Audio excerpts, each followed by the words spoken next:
All right, welcome back. The time now 6:11. Time to check your weather here with Thomas. You know, for all the warm weather we got to wake up to yesterday morning, man, it feels cold back again this morning. Well, it's almost as if when we walked in the building, I mean, we were in the low 50s and Salt Lake cold front came through. We never rebounded to that temperature.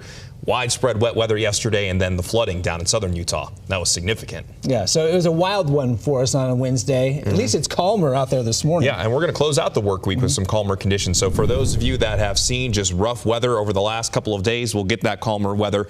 But we still do have some ongoing flooding concerns in the southern portion of the state. We have the flood watch that continues through this afternoon, but the flood warning for Zion National Park continues through 8 o'clock this morning, along with the flood advisory for northern Washington County. That also continues through 8 o'clock. So within the advisories and the warnings especially, continue to avoid normally dry washes, slot canyons, and those low-lying streams. Now, most of our streams are now beginning to recede. We're looking better, and the threat isn't as high compared to what we saw last night.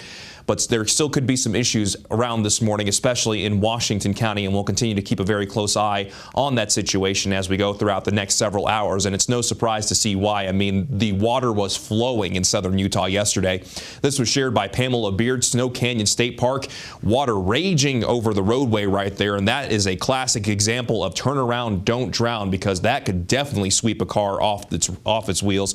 Meanwhile, this morning, something that you might want to keep in mind in Washington County is because of all the rain that we saw, there could definitely be debris on the roadway. This was shared by Sam Barlow in the overnight in Apple Valley.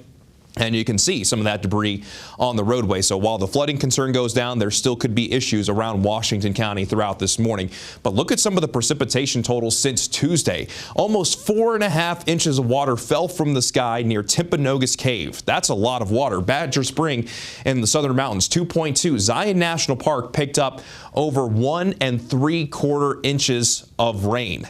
And all of that was flowing downstream. So that's why we saw such significant flooding in southern Utah yesterday. Pleasant Grove, 1.11. Kanab picked up close to an inch. Ogden, half an inch. And even Salt Lake City International Airport, when the front moved through, picked up over 1/4 of an inch.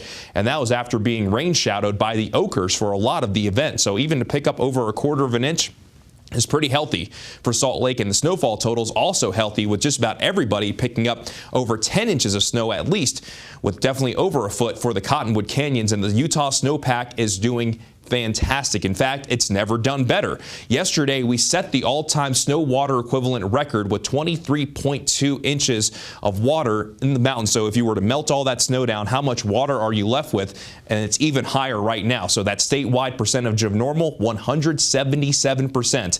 So the snowpack is doing great, but as we get into the warmer months, we need a gradual warm up, because if we see rapid warming temperatures, we could see more flooding concerns.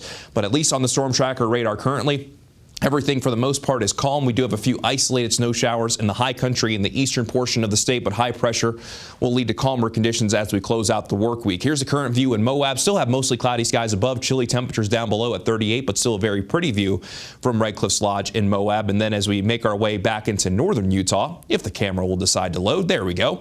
Park City Mountain. We got mostly clear skies above, twinkling stars, an absolutely beautiful view, Park City Mountain, where we picked up a foot of snow over the last couple of days. Logan, right now we're sitting at 23, Park City sitting at 13, thanks to that cold front that has moved through, so definitely chilly in the Wasatch, back 31 in Salt Lake, and we're sitting at 41 degrees in St. George. And as we go through today, those daytime highs will be roughly about 5 to 10 degrees below average, mostly sunny to partly cloudy skies, low to mid-30s in the Wasatch back, again low to mid-40s for the Wasatch Front. Daytime highs generally in the low to mid-30s for the Uinta Basin. We'll see a daytime high of 39 in Gunnison, but you'll see a little bit more in the way of 40s as we find our way down into central and in southern Utah, while St. George will be the warm spot, coming in at 57 degrees, but that's still below our seasonal average. Let's go and begin the Futurecast. 7 o'clock this morning, in the Futurecast showing that in the southeastern corner of the state, we could hold on to that chance over the next couple of hours, but by this afternoon and evening, we'll be looking at much calmer conditions across the entire state, mostly dry conditions, and that will persist through our St. Patrick's Day on Friday. So no rainbows, no gold, just some sunshine and temperatures that will continue to be below our seasonal averages. In St. George, it's mid to upper 50s for today, closer to 60 degrees Friday through this weekend, but clouds will begin to increase on Sunday. Then active weather likely going to make a return as we go into the middle of next week. Then along the Wasatch Front, mid-40s for today and some breezy conditions. Temperatures warm gradually as we go into and through this upcoming weekend. Should be in the low 50s by Sunday, all ahead of bringing back a good chance for wet weather, especially by Tuesday into Wednesday of next week.